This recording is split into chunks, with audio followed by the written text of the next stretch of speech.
विजय अरोड़ा किसी जमाने में हिंदी सिनेमा के पटल पर धूमकेतु की तरह उभरा था एक कलाकार। शख्सियत ऐसी कि कई नामी और स्थापित चेहरों को इनसे जलन होने लगी थी।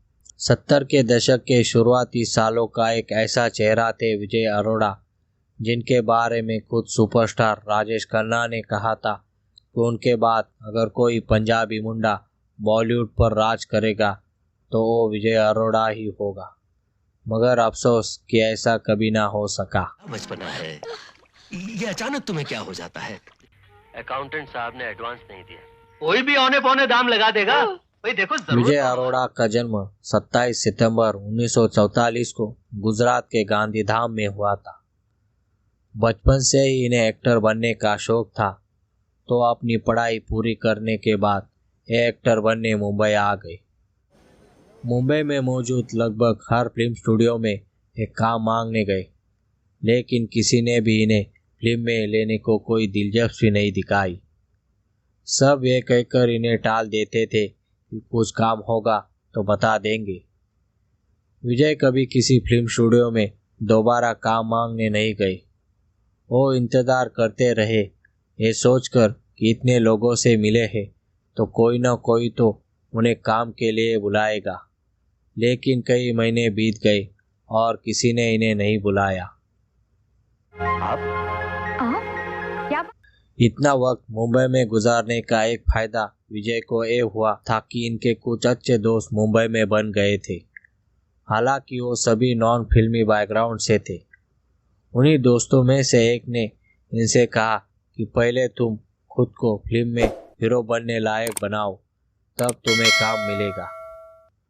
उस दोस्त ने इन्हें film and television institute Pune में दाखला लेने की सलाह दी। उस दोस्त की बात मानते हुए इन्होंने एफटीआई में दाखला ले लिया और 2 साल बाद यानी साल 1971 में एफटीआई से एक्टिंग में गोल्ड मेडल लेकर निकले। अगले साल यानी 1972 में उस जमाने के मशहूर प्रोड्यूसर, डायरेक्टर और राइटर्स बी.आर. इशारा ने इन्हें अपने फिल्म ज़रूरत में एज ए हीरो कास्ट कर लिया। फिल्म में इनकी हीरोइन थी रीना रॉय। इत्तेफाक से रीना रॉय की भी ये पहली ही फिल्म थी।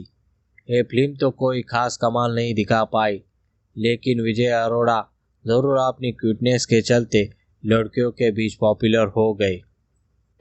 यस आई नो, अशोक ने मुझे इनके बारे में सब कुछ बता दिया है। से कह रहे हो जैसे इतनी जल्दी शादी हो ही नहीं सकती। इसी साल विजय की 3 और फिल्में आई।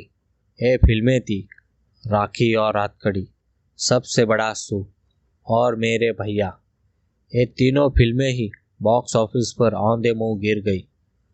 फिल्म इंडस्ट्री के लोगों को लगने लगा कि इस नए लड़के को लोग पसंद नहीं कर रहे हैं। मगर साल 1973 में एक ऐसी फिल्म आई जिसने विजय को लेकर फिल्म इंडस्ट्री में फैली इस गलत फहमी को पूरी तरह से खारिज कर दिया। करियर की शुरुआत के पहले ही साल जब बैक टू बैक विजय की 4 फिल्में फ्लॉप हो गई, तो फिल्म इंडस्ट्री में बहुत से लोगों ने ये मान लिया था कि नए लड़के के नसीब में कोई हिट फिल्म नहीं है। लेकिन दिग्गज प्रोड्यूसर, डायरेक्टर और राइटर नासिर हुसैन ने विजय पर भरोसा जताया और उन्होंने विजय को अपनी मल्टी स्टारर फिल्म यादों की बारात में चांस दिया। 3 भाइयों के मिलने और बिछड़ने और बिछड़कर फिर मिलने की कहानी वाली इस फिल्म में विजय ने जबरदस्त काम किया। फिल्म में उन पर फिल्माया गया गीत चुरा लिया है तुमने लोगों को जुबान पर चढ़ गया। जीनत अमान के साथ विजय की जोड़ी ने कमाल कर दिया। तुम कब आए? तुम्हारे पीछे पीछे। साहब होश पाइप फट गया, गाड़ी नहीं जाएगी। तो फिर सुनीता की बेचैनी बढ़ती जा रही, तो वो सोचती कोई फोन क्यों नहीं उठा रहा। विजय ने कई बड़ी फिल्मों में काम किया।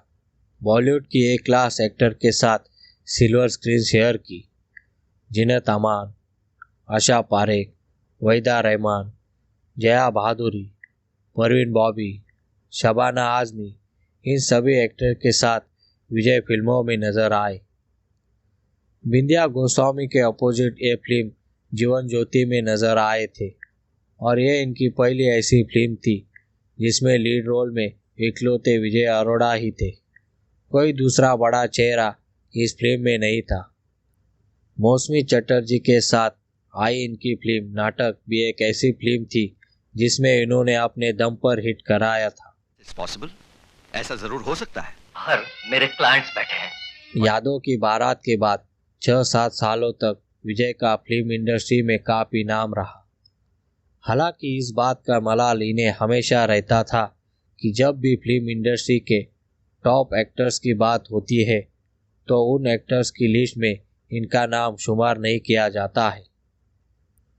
एक इंटरव्यू में विजय ने इसके बारे में बात करते हुए कहा था कि उन्होंने कभी भी फिल्म इंडस्ट्री में होने वाली राजनीति का हिस्सा खुद को नहीं बनने दिया, ना ही उन्होंने फिल्में पाने के लिए कभी किसी तरह की कोई लॉबिंग की। उन्होंने हमेशा वही फिल्म साइन की जिनमें उन्हें अपना रोल दमदार लगा।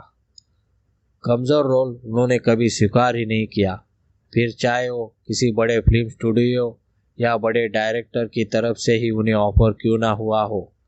शायद इसलिए उनके बारे में मीडिया में बहुत ही बढ़िया तरीके से बात नहीं की गई। मेरा बेटा हेलो हेलो, जानता है भाई, मुझे क्या इतराज हो सकता है?